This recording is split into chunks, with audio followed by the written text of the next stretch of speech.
Zennurgy, the interactive podcast providing resources for building a better life. I am Zennurgy. I'm your conduit, your catalyst, and your coach to that better life. A coach draws out hidden potential in the subject, a catalyst sparks change, and a conduit provides a connection. So today, I am here with one of my friends. I've known this guy for a couple of years, and he's been very instrumental in my awakening, because that's what we're here to talk about today, and taught me a lot. And I'm glad that he's here to talk about this whole concept of awakening. So we're going to be talking about awakening, and it's a big topic. So don't expect us to cover it all today. We're just going to touch the surface. We're just going to give you some food for thought.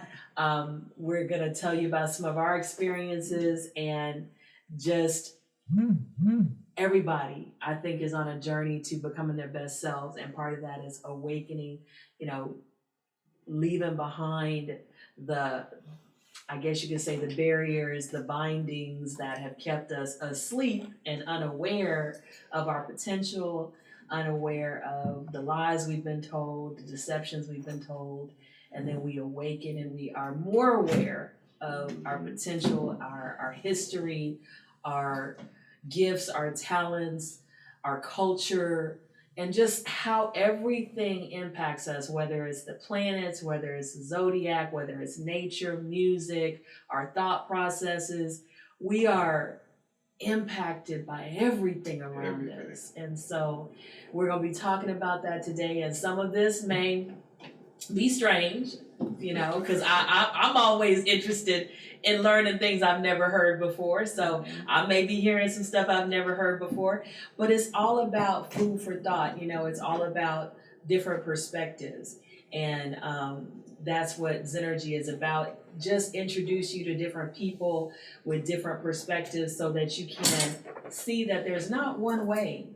There's many ways, and there's many paths, and there's just many methods to getting to where we want to go. And speaking of many ways, I got inspired today. I was out in the rain. And I went out anyway, even though I'm like, okay, I was going to go networking. It's raining, probably nobody's going to be out. But I decided to go out anyway, just on the chance that I could make some good connections, right? And I wanted to give a shout out to two ladies that I was impressed by. Shout out. Yeah, shout out. This is Candles with a History. Mm-hmm. And she does have free shipping on orders over $75. And she creates, this is not a candle I'm going to show you, but she creates candles, hand-poured candles. But I love their candles, but I have a lot of candles, okay? I buy candles all the time. I burn candles all the time. Okay. But she has this product called Candles with History, and every one of her products has a street name from New Orleans on it, which I thought was so creative, because I'm from Baton Rouge, if you guys didn't know. And I love this right here. It's got a pyramid on the top, and on the bottom, you put essential. This is essential oils in here. It's a mixture of essential oils. This one's called Pirate Alley. And you put the essential oils in here. Basically, you screw this off, okay? You put the essential oils in here with the dropper. Okay, so you can see how. And then you put it back on. You hold it upside down. You let the essential oils get into the wood. So basically, you're kind of infusing the wood with the essential oils. Yeah. And then you hang it in your car, and the sun and the air is going to diffuse it out into your car. So you're going to get this light scent that's going to last. And I just thought it was just a beautiful presentation, very unique. I love the pyramid. I love just the glass and the wood together and the rope, all these natural elements. And it just smells wonderful. So I was just really impressed by her creativity and just this beautiful presentation of this car air freshener. I mean, look at this, all of the thought that went into this, And then this is Tea Please. Tea Please. And she's on IG at Tea Please Tea. And she had something I'd never seen before. This is called Strawberry Shortcake. And when she opened it, of course, it smelled really fruity. She let me smell a little sample of it. But it's got dried berries in here with the tea, which I had never seen before. I was like, wow. And I wanted to shout them out. They didn't ask me to do this or anything. They're not paying me to do this, but I wanted to shout them out because one of the things I think awakening does is it makes you say, what if I put dried berries in tea? What if I came up with a whole new way to do a air freshener? What if? You know, it makes you look at possibilities. It makes you think there isn't, in a sense, one way. There's so many ways. I'm 50 years old. I've never seen an air freshener look like this. I think it's super creative. And I've never seen tea with berries in it, okay? So what if? What if? You know, what if I do something different? What if I do something new? And speaking of doing something new, we're going to do something that some of you may have never seen before, but I always believe in honoring the ancestors. Sure. I came from somewhere. I came from a place where people, you know, had a history and they had a culture, and they're still, you know, with us in spirit. And I just want to recognize that they are with us.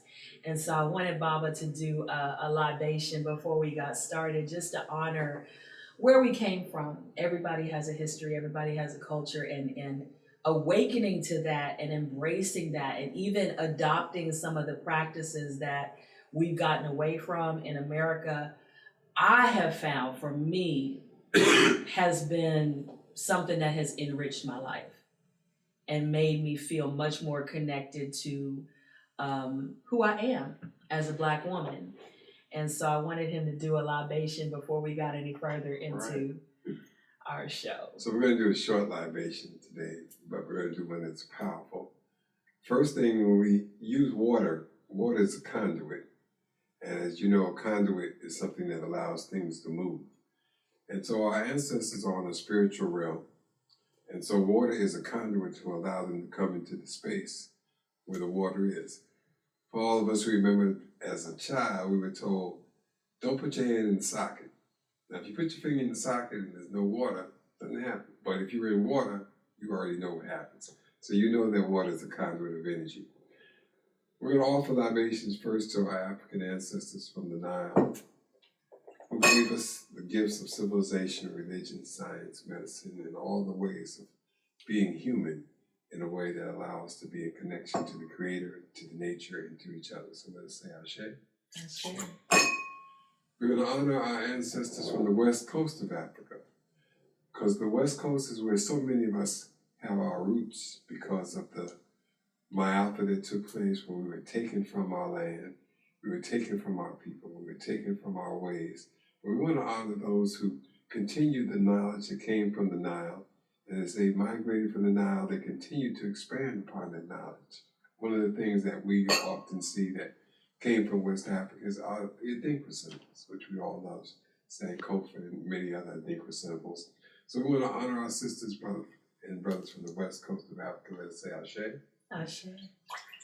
And when we say the word Ashe, Ashe simply means I agree. I agree, I go along with it, I'm for it, I'm with it. It's the African way of saying amen, which Ashe has a little more depth to it. We want to also honor our sisters and brothers whose bones lie in the Atlantic Ocean, who gave their spirit and life so that we could be here today, who never gave up, who never gave in, who always knew that there would come a time when we would be free. So we want to say Ashe. Ashe. We want to honor our sisters and brothers who have endured North America, who have endured South America, who have endured the Caribbean islands, and all the evil that has taken place in those spaces by evil people doing evil things. But despite the evil, they were able to hold on to their faith, and that's why we're here today. And so we say Ashe. Ashe. We want to honor our sisters and brothers around the planet who are joining us in this transitional time, who are making the move from a toxic culture. We're not even going to get into that because everybody knows what toxic culture looks like. We're making the move from the toxic culture to the holistic culture. And in that movement, we have sisters and brothers around the planet who have joined with us, some who have transitioned and some who are with us today. And so we say Ashe. Ashe. And And we want to honor our children to come, those who will be following in our footsteps. We want to promise them, we want to give them this understanding. We will create a way for you to live in righteousness and to live in Wakanda. We say Ashe. Ashe. And now I want you to just, in your spirit or in your mind or in your voice, call out an ancestor that you felt motivated by, either on a personal level or on a collective level. And so when you do that, I would simply say Ashe. So I'm going to ask my hostess to give us a name. Well, there's so many. You know, I was talking to you about Langston Hughes. Langston Hughes, Ashe, that's one. One more. Maya Angelou. Ashe. I'm going to share Queen Mother Denver, Ashe, and Esther King, Ashe. Ashe. And as you're at home or wherever you may be, simply call out their names or call their spirit, and we will join you and we'll say Ashe. Ashe. And we'll include our libations by 3 Ashes and then Ashe. Ashe. Ashe. Ashe. Ashe. Ashe. Ashe. Oh. Thank you so much. And so now that we've got our ancestors here with us, we can continue on with the journey that we're on today of dealing with awakening.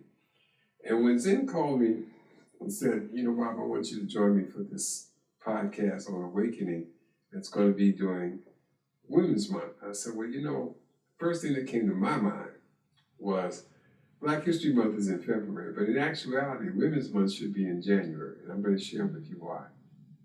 When the creator of the universe, the creator of the planet, decided to put human beings on this planet, the space and place that creator put them is in the motherland Africa. And understand that it was through the Black woman that life became life as humans here on earth. So whenever you are a human, you have to first connect to the reality that the Black woman is the source in your ancestor and where all human beings come from. So let's first honor the Black woman as being God's chosen force to bring life into the earth. When we understand that, that means that when we look at a Black woman, we're not looking at what she is, what she has done, or what she hasn't done. We move with honor and respect because we know who she is. Ashe? Ashe. Ashe. And on that note, because I can talk a long time, I'm going to let my hostess say a few things and then I'm going to continue on with discussions. Well, I was telling him that when I went out in the rain, I saw these 3 Black sisters out there, and I bought from each of them because one has some sweets, which I don't know her name because she didn't give me a card, but she has some wonderful sweets out there. And then I already mentioned the other 2 that had, you know, the candles and the air freshener and the teas. But I think about every business owner, every artist, every parent, there's so many of us that go through an awakening, you know, and what I mean by that is you're one way and then you get tired of what you're doing or you feel like you can do more and you wake up, okay, in yourself and you say, there's a shift, right? And I was listening to YouTube today, and this guy was talking. He quoted Shakespeare, but I'm an English teacher. I know Shakespeare. The quote that he said was, "All the world's a stage, and all the men and women merely players." And I know that quote, and I always took it as a metaphor, and it is a metaphor. But what he said was, actors actually can teach us how to live our lives. Because what an actor does is that actor becomes another person. And when that actor becomes that other person, they get immersed in that person and everything they do is from the perspective of that person. What would, let's say, Johnny Depp do in this scene? Well, when he's playing, you know, a pirate, he's going to act one way. When he's playing, you know, Willy Wonka, he's going to act a totally different way, okay? Because he has become that person. And he was saying that all the world's a stage and all the men and women merely players, meaning we all are playing roles too. And sometimes we wake up and we realize the role we're playing is not an effective role. And then we say, you know what, I'm an employee, but I really should be a boss.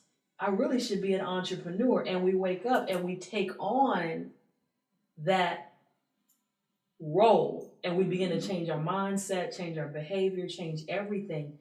And we begin to act as if we're a boss, even before we may have a physical building, even before we may have even a DBA. We begin to act as if, and I was thinking how powerful that is if we could do that more.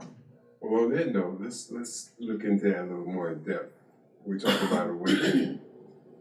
We have been infused, diffused, infected by a toxic culture called Western culture. And Western culture functions on what we call the horizontal. It functions on only things it can see.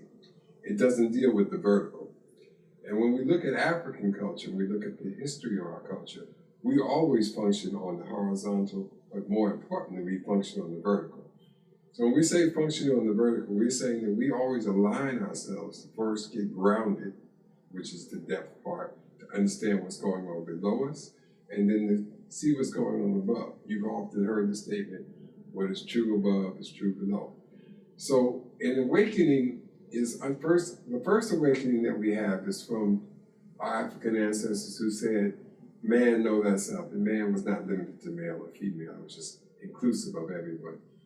And what they want you to come to know about yourself is first that you come from the creator of the universe. And the creator of the universe always does two things with any of his creation. First, it infuses energy, creative energy, so that that person can actually move, because you have to have energy to move. The second thing it infuses is intelligence. So you have energy and intelligence, which is in everything that the Creator brings. So when we're talking about, and we're going to use specifically women today, and brothers or men, you connect with it as you get connected to it, but we're going to start with women. Every woman has inside of her a divine coming from the Creator, a divine gift, a divine talent. And this gift and talent is put inside of her in order to bring beauty, harmony, and communion to the planet. So the first awakening that we have to have is an awakening to, what is my gift? What is my talent? And the way you can know what your gift and talent is because it's something that comes from the inside, not the outside. One of my empowerment teachers often said, if you are doing something for money, it won't last long. But if you are doing something from your heart and your spirit, it will last a lifetime. So the first thing you get in touch with is, what is your divine gift? What is it that makes you feel good about who you are and what you're about? And that gift could be cooking, sewing, music, building, infinite possibilities of what that gift is. The next thing our African ancestors taught us was, once you figure out what your gift is, you have to get connected. Or like my brother Lloyd Parker likes to say, you have to get interdependent with another person. Two or more.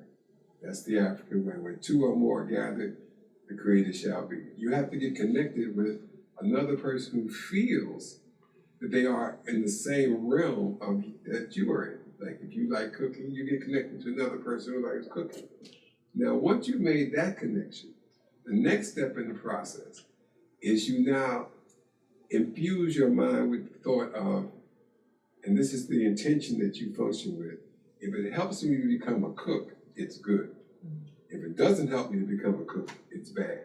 So now you have a paradigm that you function from. If it helps you get your divine gift and get your abilities moving, it's good. If it blocks you or keeps you from moving in that divine way, it's bad.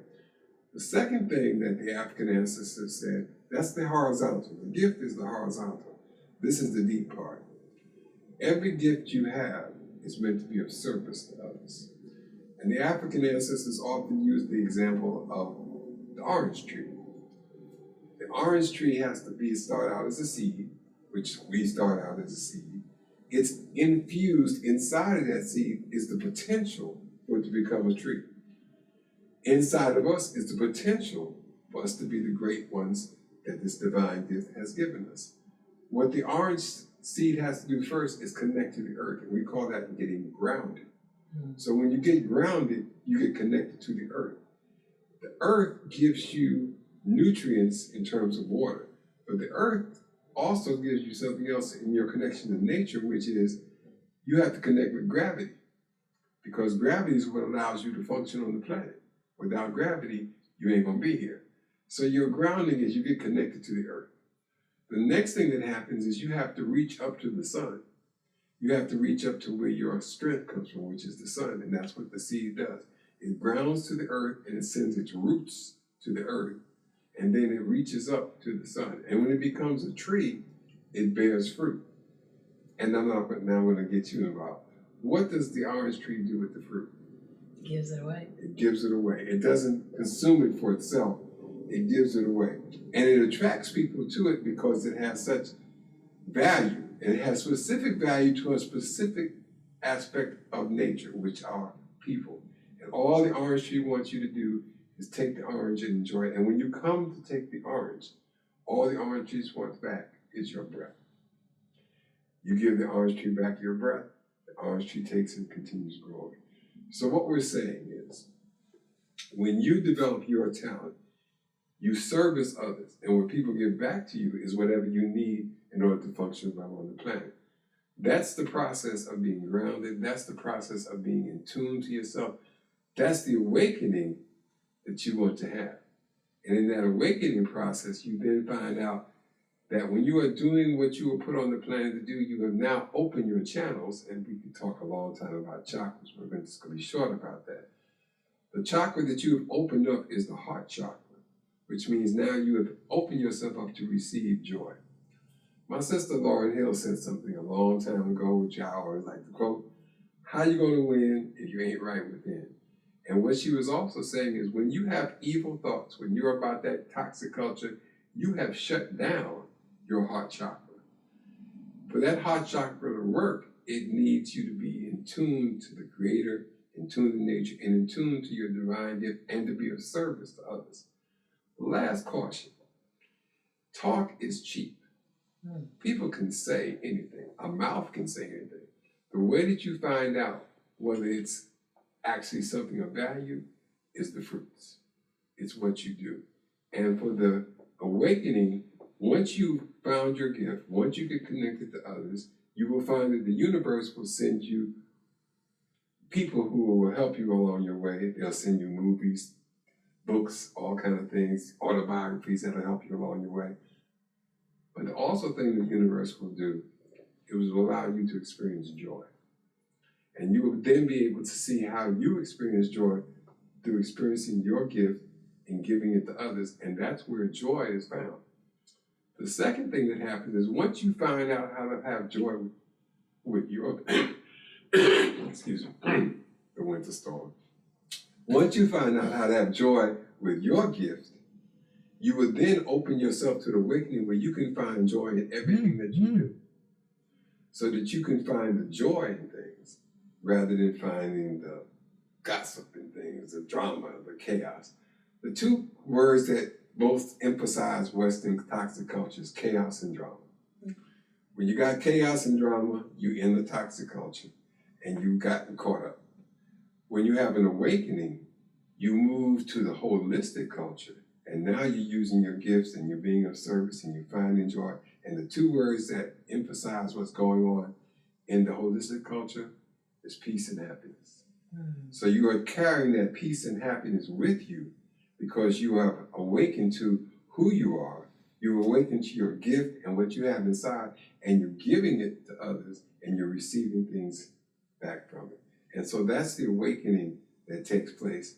And that's just how it takes place for an individual. We can talk further on how it's going on the planet. But like I said, I can talk for a long time. So I'm going to be quiet for a moment and let my guests lead and guide us along the way. Well, you know, he was talking about giving your gift. And there is a lot of joy in being able to give your gift. You know, I, as a writer, being able to share what's on my heart is a joy for me. But there's also joy, like, for example, I'm going to keep going back to this, right? Go ahead, back to it. I feel joy in looking at this. You know, I feel joy in knowing that it smells wonderful. You know, that makes me feel joyful. I feel joy thinking about, okay, I love tea. And I get to experience something I haven't experienced before, which is berries in tea, which I had never thought of. But also, I feel blessed because today was a dreary day. But instead of there being a dreary day, I ended up with two beautiful gifts that I have that I am going to be able to use for quite a while, you know? So even in the middle of what could be a dreary day, there are blessings, there are nuggets, there are lessons, there are gifts, you know? Mm-hmm. And I think also one thing that I have learned is the more you get in tune, and this is about meditation, this is about being still, the more you get in tune with the fact that the world around you is a beautiful place where God has so many things to show you. Even in the middle of some dreary days as we had today, there's beauty. Sure. There's simplicity. You know what I mean? It doesn't have to be some $1 million thing, but it's beautiful, it's simple, it brings you joy. And I have found that the more that, in a sense, I get still and quiet, I meditate, I take time to listen, the more I am awakened, in a sense, to notice all of the beauty around me. And that's, to me, a whole nother thing, because for me, I think awakening is progressive. Mm-hmm. It starts and then it unfolds in all kind of different ways. You never know where it's evolves going to and take you. evolves. Yes. Mm-hmm. One of the things I want to say too, because oftentimes we're talking about this, we will speak about what is the energy that takes place, and love is the energy. I had a brother, Baba, who shared with me something. He said, love is the most intelligent thing we can do. And he was speaking again from the African framework of understanding your gifts and sharing your gifts and utilizing the love inside of you and letting love be the energy. Same thing that we do with our children. We love our children. We let that energy help us to create things for them. But understand, we are not naive, okay? Because we're talking about love and how to have joy and happiness, we're not naive. We understand the law of opposites. Yes, we can be about good. Now there's evil. So let me speak briefly about evil, because evil ain't gonna get too much of our attention tonight. Evil is anything that is not bringing beauty, harmony, and communion. Evil can be recognized because it's always bringing chaos and drama. Remember those two words, chaos and drama. Now let me say something about evil. Whenever you are doing good, evil is going to show up. But evil is not going to show up to destroy you. Evil is going to show up to create a feeling in you that you're going to share with the people that you're doing good with. So you create intimacy because you're going to share with them exactly how you feel. They're going to understand you better. And that's what you call intimacy. From that intimacy, you're going to have more power to do the good that you're doing. And that's how it continues to flow. Motivation comes from two sources. And it's an interesting dynamic. Motivation can come from the good source, where you learn from your friends. Motivation can also come from evil, when you learn what not to be. You can learn what to be and what not to be. In the process of awakening and evolving, it is always nice to learn from your friends. But if you don't learn from your friends, you will learn from your enemies. And so, again, awakening is a process that allows you to come into the realm of understanding everything as a lesson. And everything is a part of a lesson in the chapter of your journey to you coming up to being what the Creator put you on the planet to be. I like that. And I definitely agree with that because, you know, I remember somebody said this. Somebody said it. Okay. It was on YouTube, and they said, my daddy would ask me at the end of every day, what did you learn today? What did you learn at school today? Or what did you learn today? And he expected me to have something to tell him. So I would actually be going out looking for something to learn that day because I knew at the end of the day, my daddy was going to expect me to tell him something. Mm-hmm. And she was saying that she didn't realize what a beautiful gift that was because instead of him asking her, what did you do? today, which she could have just, you know, I made my bed, you know, Yeah. I ate some cereal, I watched cartoons. Mm-hmm. He asked her something that was going to actually make her reflect on what was happening to her and around her. Mm-hmm. And that in itself was teaching her how to learn from life. Hashay. And again, in a sense, I think that there are people that come into your life. I think her father was awakening her. You know what I mean? Hashay. I think there are people that come into your life and their whole purpose is to awaken you, whether they're good or evil. Either one. It could be a good person who has your Mhm. best interest at heart. It could be a person who really doesn't have your best interest at heart. But you learn, you know what I'm saying? You grow. And I look at 2020. To me, 2020 was a shift. And there were so many people that were awakened. There were so many people who had blinders on. They didn't see, for example, racism. They didn't see inequality. They didn't see police brutality. They didn't see any of that. And then they got awakened. They got a harsh awakening. And so sometimes awakening is a beautiful thing. You wake up and, you know, you wake up with this revelation. You slept and you woke up with a revelation and it was peaceful and it was wonderful. And sometimes awakening is your illusions being stripped away. Well, let me speak on that a little bit, because we did mention we're going to go into a cosmic kind of understanding. In the world today, we are living in a time of shifts, and the world is shifting. The universe is shifting. It is shifting from a toxic way of domination to a holistic way. In that shift, you get the first choice of going along with the shift by being righteous, by having a correct relationship with the Creator, with nature, and with people. So you get a chance to be righteous.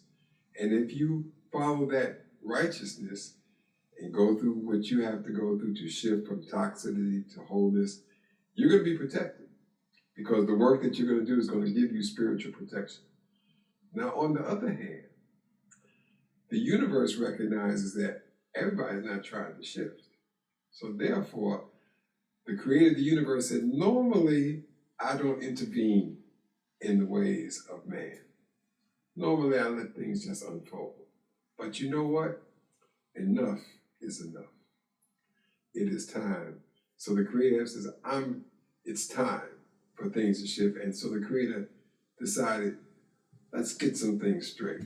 Anytime that the earth has gone too far, the creator decides to intervene. And so you had the pandemic where the creator said, I can shut down the whole world. Second experience,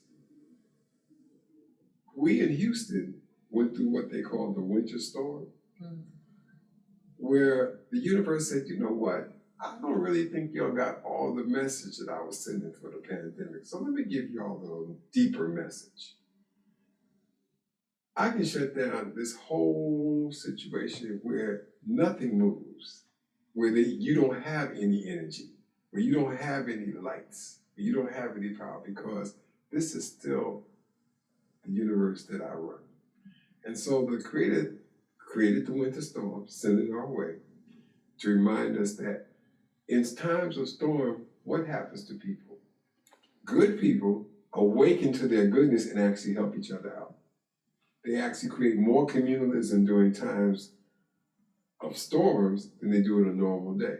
So the Creator is awakening to us that this is the possibility, this is the way you can live every day, sharing, caring for each other. We talked about how taking your gift and giving it in service to others is the road to joy. So the Creator again has sent us a sign that this is what I would like you to be about. This is what is good for your health. This is what's good for your life. But if you don't get it this time, you're going to force me to come up with another source. Unfortunately, we're not going to go there. We're going to stay in the now. We have learned through the pandemic and through the winter storm that communalism is not only a necessary part for us to live and the way for us to live, but the best way for us to live. And so We don't have to ask, what do I need to do? Be righteous. Be caring. Love people. Share your gifts. Be of service. That's the key. With that key, you get spiritual protection, and now you can go anywhere in the world. Because one of the things that we have learned through our African ancestors is how to be in the world, but not of the world. You never have to give in to evil. You never have to accept evil. You never have to make evil feel comfortable, evil feel wanted, evil feel needed, evil feel like evil, I think I gotta make you that. No, you never have to do any of that evil. What we are put here to do is connect with the Creator, connect with nature, connect with each other, and be about the good. Ashe? Yeah, I definitely agree that we need to connect with the Creator, connect with each other, and be about the good. I agree with all of that. You know, when difficult times happen, you're right, people have choices. They can rely on each other, they can rely on their faith, they can look inward, they can grow and change. You know, they can go a very negative way, you know, and not do any of those things. So we do have a lot of choices when it comes to how we deal with different circumstances. And the thing that has been shocking to me somewhat is looking at 2020, looking at 2021. Now we have a new president, and we had an insurrection not too long ago. And I actually thought, and maybe this is me being naive, that the people who supported Trump, who were not physically there, when they saw what happened, they would be awakened and say, oh my gosh, look what this rhetoric has led to. Look at where we are. This is not what I thought was going to happen. I'm sorry. I was on the wrong side. I've supported the wrong agenda. I have been going down the wrong path. No. That didn't happen to a lot of them. A lot of them wanted to blame somebody else, Antifa or whoever else, actors, paid actors, for what happened. So, you know, that reinforced to me that awakening is a choice. And I've heard somebody say that there's this thing called cognitive dissonance. Oh, yes. Cognitive dissonance is when you will tune out everything that doesn't line up with what you believe. You have your belief, and your belief is, okay, for example, everybody sees this is a bottle of water. There could be somebody out there who says, that's not a bottle of water, that's Kool-Aid. And even though you say, here, I'm gonna pour you some, taste it, it's water, they could say, no, it's Kool-Aid. And they could hold on to the fact that it's Kool-Aid even when there is no logical reason. No logical, no factual, nothing to back them up. Nothing at all. The label says it's water. The contents taste tells you it's water. Everything tells you it's water, and they could still say it's Kool-Aid. That's right. So they've even done studies on it, that when a person is in the grips of cognitive dissonance, when they are so tied to what they are believing that it is an attack on their identity to let it go, it doesn't matter how many facts you give them. Because until they are ready to let go, they're going to hold on.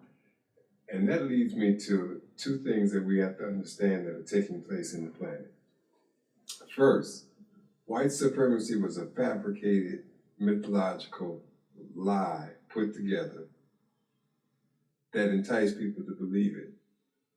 But the reality is, there is no such thing as white supremacy. The second thing is, Black inferiority was a mythological fabrication that was created and reinforced through institutions, but it's also a lie. There is no such thing as Black inferiority. When we study history, we find that Black people are the creator of everything on the universe. And we can go into that in depth a whole nother time, but everything that we see starts with Black people. So there's no such thing as black inferiority.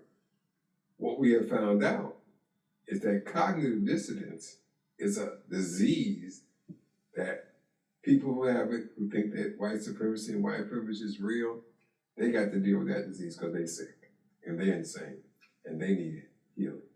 People who believe in black inferiority also are a disease, and they've got to be healed from understanding their insanity because they're out of touch with reality also. So you look at the struggles that are taking place for us who are from the melanated group, who have been assigned, and I often like to use people say, well, how do you know who you're supposed to take care of? I would say, well, let's look at nature. Simply put, birds take care of birds. Birds are not responsible for what happens to elephants.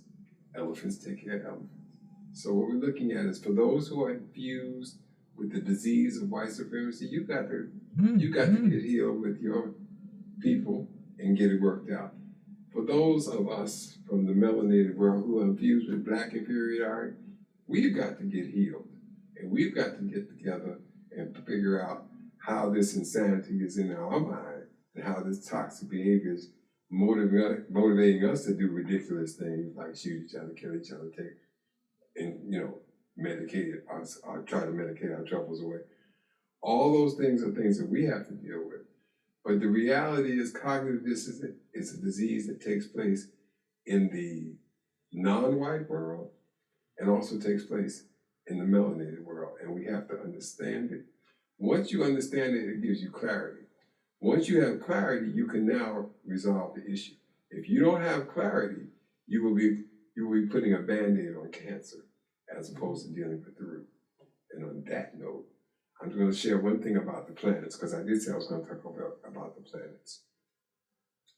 We saw in December, this past year, there was a planetary shift where the alignment of the moon, the stars, everything was shifting, and it hadn't been done in thousands of years, but it was a shift. With that shift, it was a sign from the universe that the days of toxic culture have come to an end, and it's time to get on board, like Martin Luther King used to say, get with the change, the winds of change. It's time to get on board with righteousness and move in that direction, because if you do not go along with the shift, if you do not go along with the change, and you're trying to fight the shift, you're going to be one of the, what do they call those people? One of the victims. And you're going to reap what you sow. So the idea is understand this is the good news for all the people who are making the shift and seeking to be about the righteous. The good news is that the creator of the universe, the planet and the stars, nature is on our side. Nature wants to see us become a holistic people. Nature wants to see us be communal. The creator of the universe wants. So here's what I'm sharing with you. This is a good thing to share. You got people that you can't deal with. You ain't got to deal with them. Your friend, the creator of the universe, your friend nature, your ancestors, they'll take care of them. What you've got to do is take care of the ones that you've been assigned to, that you're around, that you can impact with your righteousness. And as my friend, Dr. Franz Fanon would say, you have to be a revolutionary in your own space and time. In your space and time, you have to be about revolving and evolving the planet to beauty, harmony, and communion. And on that note, I'll see what else you want to talk about next. Well, speaking of what the earth wants to show us, I remember probably, let's say 6 months into the pandemic, there were all of these articles that came out, pictures that came out, and they said there's dolphins in the canals in Venice. The air, the smog levels have decreased to never before seen levels. This has happened, this has happened, this has happened. Nature is healing. That's right. Because humans aren't polluting it. We're inside, we're not driving as much, we're not doing these different things we were doing. And it was kind of showing people that if we were to, in a sense, back off and give the planet a chance to breathe, it would heal. It would heal from all of the scars that have been inflicted on it through pollution and everything else. And it was, I saw some of those pictures where they had, here's pre-pandemic, here's now, and they had them side by side, and it was almost science fiction, almost like you're looking at it and it's hard to even believe it. So looking at that, it was quite sobering to me to say, okay, we are having a detrimental impact on this planet through our behaviors. We, as a whole, we are not taking care of the planet that we have to live on. We don't have anywhere else to live. And not only that, but we're not taking care of, in general senses, the people. Also, when you looked at all of the people that lost their jobs and the fact that these systems of government were not designed to help them quickly. There were servers crashing because people were trying to file for unemployment. The lines were around buildings. There were people waiting for weeks just to get a call, having to call for a month to get an appointment. It was government supposed to work for the people, of the people, by the people, for the people. But we saw that it wasn't, Yeah, and I think that there were a lot of people that said, there's something really wrong with this and we need to fix it. And some of what has happened since we have a new president, I am hopeful. We got just a new stimulus recently. I am hopeful that some of those things are going to make some big changes. And for the first time, some people are saying that this is the biggest social package that's been done since FDR, and it's ongoing for a little while. But I think people are saying, we need to wake up. We have to change. We have to do things differently. After George Floyd, there were police departments that were scrapped. There were laws that were instituted. And some people say, okay, all of that's window dressing. The foundation hasn't been changed. I'm not going to dispute any of that. I'm going to say, I still believe we are in the middle and continuing in an awakening. People's eyes were opened, and some people have chosen to do something, whether it's creating a business, whether it's passing a law, instituting a bill, whether it's doing whatever they're doing. The point is, I think that anyone who's paying attention and is not in the grips of cognitive dissonance, is not shutting their eyes, like the monkey, what was it? Monkey see, monkey do, monkey hear. You had the monkey with his eyes covered. If you're not that person, if you actually are open-minded, if you actually are listening and paying attention, to me it's hard to not say the world is changing. And on that note, understand change doesn't take place dramatically. Change takes place in increments. It takes place little by little. So think about yourself. Look at your own body. You changed when you were a little boy or a little girl. You were growing, but you didn't see it. Other people would see it. People, they didn't see you for 6 months. They said, wow, you've really grown in 6 months. But you didn't see the growth, because change takes place little by little by little by little. And everything is important. Everything has an effect. There's no one thing that's going to bring about all the changes that are taking place, but everything has an effect and everything is changing. Our brother Deloy Parker always says, we have to recognize that we're not trying to be independent, but we're trying to be interdependent. And as we are interdependent, we see that everything is shifting, everything is changing. From what you see, even on TV, where 10 years ago you couldn't find a black person on a commercial, now you can't find a black person not on the commercial. That's a significant change. Now you may say, what kind of, for the people who are doing the commercial, the money they're making in the commercial is not money they were making before. So it's a significant change for them. Change takes place in small increments. And the key thing is we have to look at ourselves and see what kind of changes are we putting ourselves through and how are we changing from being toxic to being holistic. There's a quote that Ralph Smart and a bunch of other people always say, comparison and competition is the thief of joy. When you're comparing or competing with others to see who's doing this, who's not doing this, you're losing the whole joy of the journey. Start with taking care and looking at yourself first, looking at how you have to be about this holistic change, what you can do, and then you will be contributing. And the good news is, and this is inside information, so you can tell all your friends this, but keep it in the mystery, don't shout it, whisper it in the ear.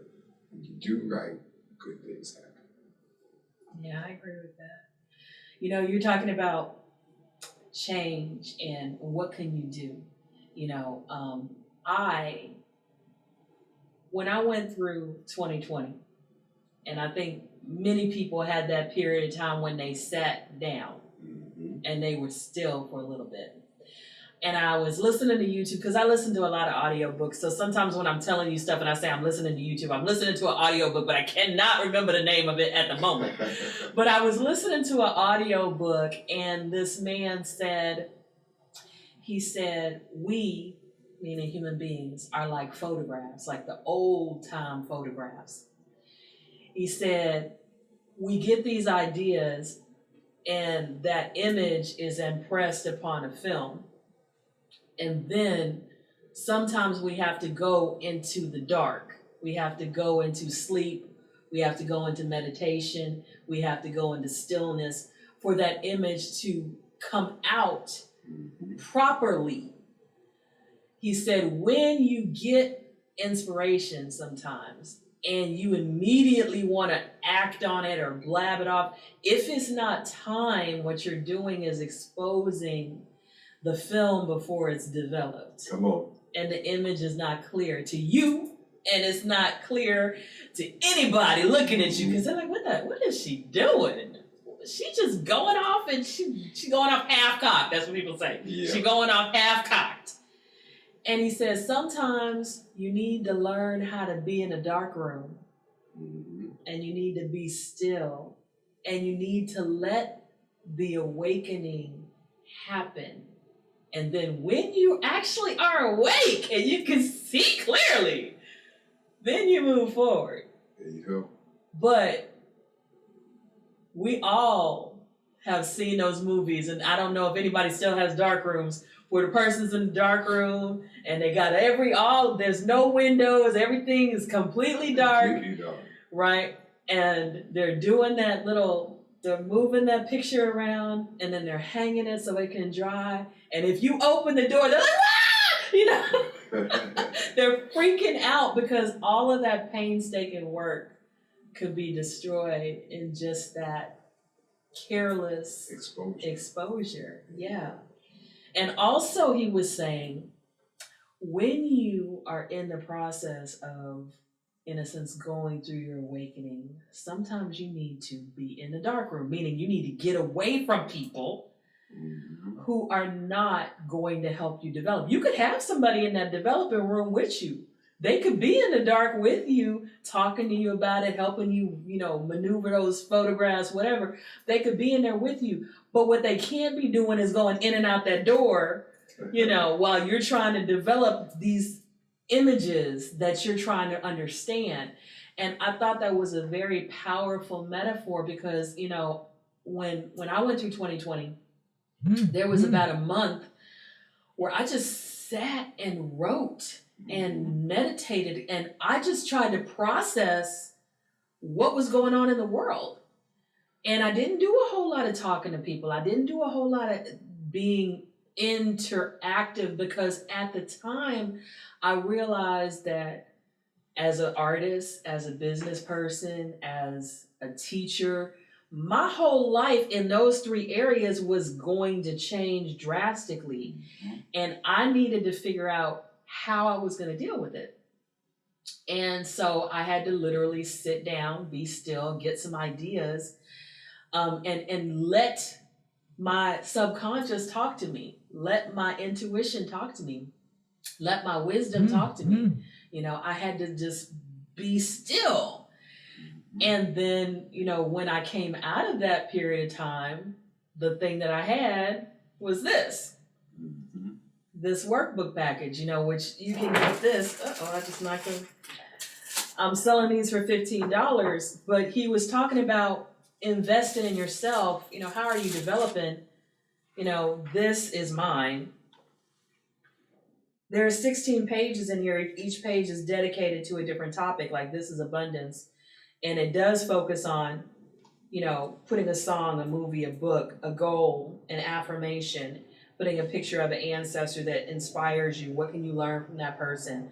You know, answering journal prompts to really dive deep into yourself. Because awakening, what I learned about awakening is about asking questions. That's right.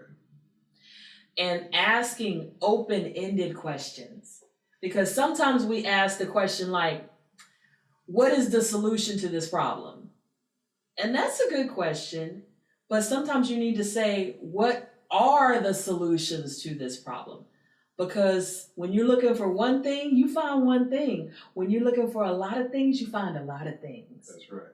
And let me jump in right there, because I think one of the things I talked about in my class, I'm giving a shout out, Saturday on Conversations in African History and Culture, was one of the things I shared was asking questions is a significant sign of someone who is awakening as opposed to someone who is making statements.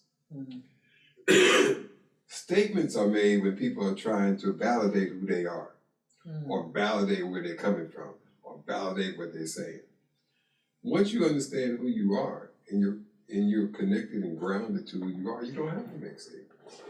You ask questions, and you ask questions so that you can get expansive understandings. The way that education is supposed to work, education is supposed to open your imagination to the possibilities of what you become and how you can evolve and revolve that. One of the things as a history teacher, which is why I shared with some folks the other day, you cannot teach African history from a European perspective.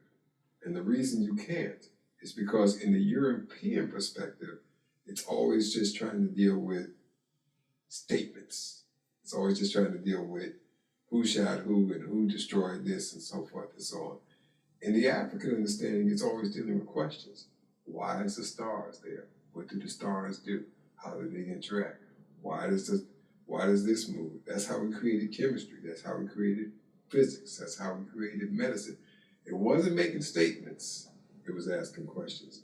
When you're asking questions, it's a mindset that says, now I'm here to learn from everything in my environment, and so I'm asking questions rather than making statements, and I am confident that the creator of the universe and nature will send me the things that I need so that I can take those tools and grow and become what it is that the creator intended for me to be.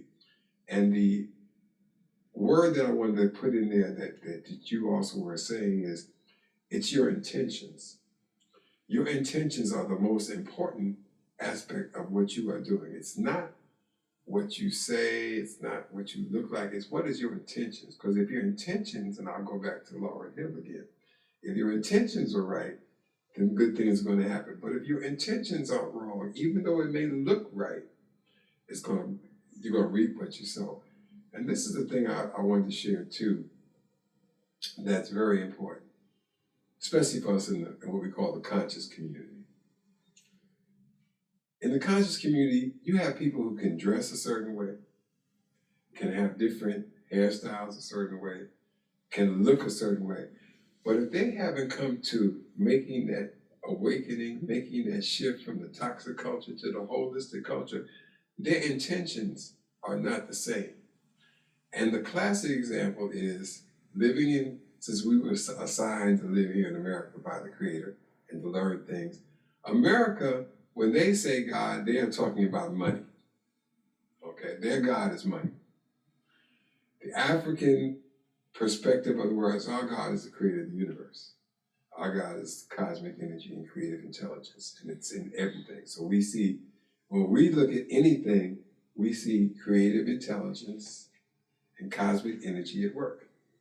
That's our God, and that's our faith, and that's why we can be in a horizontal bad situation and make it through, because we have faith in what we understand from the depth of our knowledge of God. So we overcame, endured, made it through slavery and all that other evil because of our faith in the creator of the universe.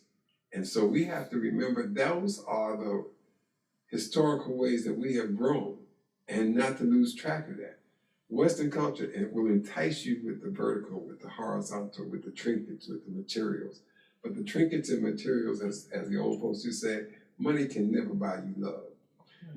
What you have to, what we are seeking to do is be in tune to the energies and the understandings that allow us to be in communion with each other, to be in communion with nature, to be in communion with the Creator, to look at ways to expand our imagination, to see things differently and to create things differently, and to give our children the understanding of learn your history so that you can imagine how great you can be because of things that have come before you.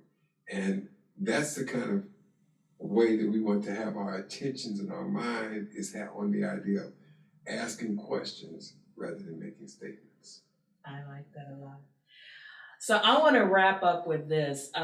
We've talked about a lot of things, and the one thing I want to say to everybody, I'm gonna tell you a quick little story. There was an engineer, and he was working in a paint company, and he said, the thing I hate about paint is when it gets old, it begins to chip. It's very hard to get off. Mm-hmm. What if we could put some gunpowder in the paint so when it got old, we could just blow it up? And everybody in that meeting was like, you would destroy the house, it's not practical.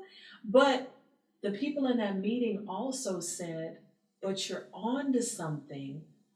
You're on to the fact that we could put something in the paint that would cause a chemical reaction that would make it easier to get it off. Mm-hmm. And so what they did was they put an additive in the paint, which only was activated when you put paint thinner. Mm-hmm. And when that paint thinner came on, then the paint began to basically drip away rather than you having to scrape it off and do all this. So I'm saying that to say this. I put together a podcast every week. I bring on all kind of different people, all kind of different perspectives. I tell you my perspective. But what you should do as the viewers, yes, you should say, that idea that about the blowing up, that wasn't really practical, but I see this slightly different version of it that will work for me. Mm-hmm.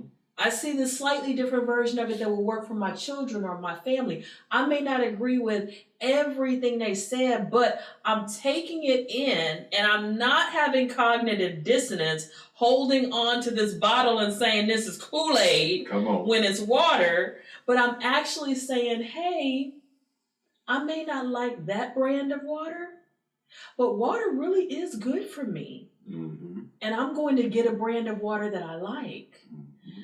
So when you hear anything on this podcast, it is not for you to accept as wholesale fact, truth, whatever. What it is for you to think and ask questions. And for you to develop your own awakening to your potential, your gifts, your skills, your abilities, your ability to interconnect in your community, your ability to change and grow. That's what this is for. I told you at the beginning of the show, I'm a coach, a catalyst, and a conduit. A coach doesn't, when a coach shows you a technique, I have been an athlete. They may show you 3 different ways to do a layup. Come on. And you have to pick the one that works best for you. I see. Because you may not have what do they call it? The wingspan of somebody else. You know, you may not have the reach that it takes to use method 1. You may not have the height that it takes to use method 2. You might not have the speed that it takes to use method 3, you know? But maybe you can adapt one of those methods and you get something. So the point is, a coach tries to give you some different options. A conduit tries to connect you to different resources so that you can take those resources. You know, we mentioned, you know, different people. We mentioned, like I mentioned this workbook packet that I have. I mentioned going out and looking for lessons every day. You know what I'm saying? So we mentioned these different concepts. So that conduit, that coach, that, you know, that catalyst, this should be a catalyst for you. This should be a jump start where you should say, hey, 2021 isn't just another year. 2021 is my year to become a better person, my year to change, my year to be more fulfilled. So it's all about, as he said, intention. Intention. If you don't have an intention to grow, I'm sorry, you're not gonna grow. Nope. If you don't have an intention to try new things, it's not gonna happen. If you don't have an intention to expose yourself to new things, it's not gonna happen unless it just happens by accident. That ain't gonna happen. And what you were saying, everything that we've talked about tonight, we are not trying to fix anybody. We're trying to inspire everybody. So understand that again. We're not trying to fix nobody. We're trying to inspire everybody. So we want you to take what we've talked about, chew on it, look at it, get into it, talk about it with others, talk about it with yourself, meditate on it. And whatever works for you, take it and run with it. Whatever fits for where you are moving, take it and run with it. Because there's infinite possibilities. The Creator gives you infinite ways to do things. And like I said, we're not here to fix nobody, and we're not here to blame nobody or shame nobody. We're here to inspire everybody. And I'm going to say one more thing. You know, some people have asked me, you say all the time you don't go to church. Why don't you go to church? Because you know the Bible. I do. Yeah, I know the Bible extremely well. Oh, very, very, very well. And I know a couple other books too. But one of the things that led me to leave the church is I found out the real meaning of the word religion. Mm-hmm. The word religion means re-lig-ion. Lig means to bind. To bind. Like ligature, like when somebody's strangled. Re means again, repetitively. And ion means the process of. So religion actually means the process of binding someone repetitively on purpose. Mm-hmm. And I realized going Wednesday, Sunday, Friday, whatever, you know, the youth group meets, whatever, I was being bound. Mm-hmm. I was being bound into certain beliefs. I was being bound into a box. I was being bound. And when I looked around me at the universe, I didn't see bindings. I saw seeds that hit the ground, found root, and grew up into trees that went 100 foot tall. But you take that same tree and, you know, you keep binding it where the branches can't grow, it can't grow to 100 foot tall because you're binding it. Mm-hmm. So you know, they even said that if you take a shark, yes, there are sharks that can grow to 50 feet long, mm-hmm. but you can take a shark and put it in an aquarium, mm-hmm. and it'll stay 2 foot. Mm-hmm. It will never grow beyond its environment because it's bound. Mm-hmm. So for me, this is for me, I decided I didn't want to be bound. I decided that I wanted to awaken and explore whatever the Creator had for me. And it wasn't going to be in the 4 walls of the church, and it wasn't going to be in just the teachings of the Bible. It was going to be in a lot of places. And that has led to me having an extremely rich life, an extremely fulfilled life. It has led to me feeling like this. That is what it's led for me. Okay? I'm not worried about judgment, as, you know, people talk about being judged all the time. I am in tune with my creator, with nature, and with humanity. And so as we talk about all these different things, as he said, we're not here to change anybody, fix anybody. What we are here is to inspire people, because when you're inspired has the same word as spirituality, the same root. Come on. Spir, S-P-I-R, means breath, life, growth. Spirit. Spirit is life. So when you inspire somebody, you input life. Come on. That's what you do. You actually input life. You actually give them life. You give them energy, as he was saying. And so that's what I've decided. I want to be spiritual. I want to inspire, to give life. And speaking of inspirational, I have these little... Speaking of inspirational. There's 12 in a pack. These little packages. These are inspirational bookmarks. They each have a different saying, and you can put them... I just showed you I have a workbook. You can open up this inspirational bookmark. It's magnetic. It says the same thing on both sides. You can see how it opens up. And you can stick it on a page. So like when you're picking up the book, it actually doesn't fall off like normal bookmarks. And you could actually sit it on top of a desk, just a little inspirational message. It'll actually stand there on a desk or whatever. So I have those too. So those are $1 each, or a pack of 12 for $10. So we have come to the end of our episode on awakening, and we've shown you a lot of different ideas. And I am Zennurgy, and you can find me on Instagram, Facebook, Zenase, Zennurgy Poetry. My website is laughsandlyrics.com, Laughz, and the website for that has all the past episodes that we put on the Zennurgy podcast. And this is Baba Fana, so tell them where they can find you. You can find me on Facebook under Run Uraro Fana. That's actually my first name. Baba is actually a title.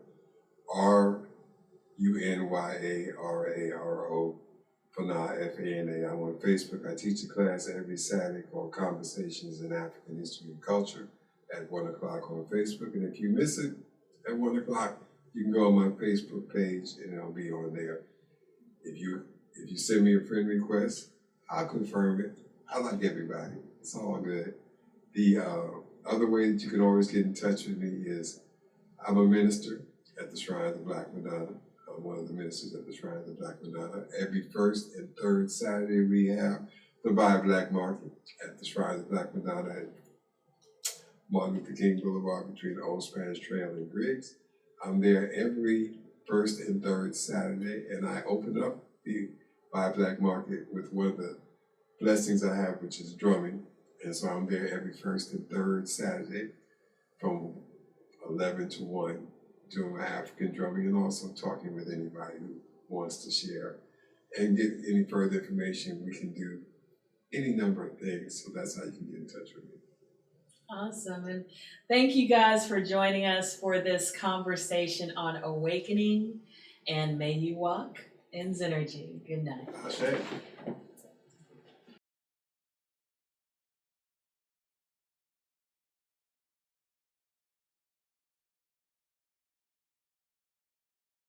My name is Zennurgy, and I have a weekly podcast called Zennurgy, which is fuel for the mind, body, and soul. And this is the Zennurgize Your Life Goal Setting Package, Volume 1. It comes with the workbook, a journal, stickers, a bookmark, tabs, and a QR code where you can find my podcast. And inside this workbook, you're going to have 16 different principles. The first one, I'm going to show you mine, is abundance. You have a place to put pictures that inspire you of role models, also pictures of goals that you want to create, goals, journal prompts, meditations, affirmations, all kinds of things to help you focus on this principle to better your life. And like I said, there's 16 principles. So this is a $15 package that comes with all of these things I've shown you, $21 with shipping and handling, and you can get it at laughsandlyrics.com. So Zennurgize your life with me. Thank you.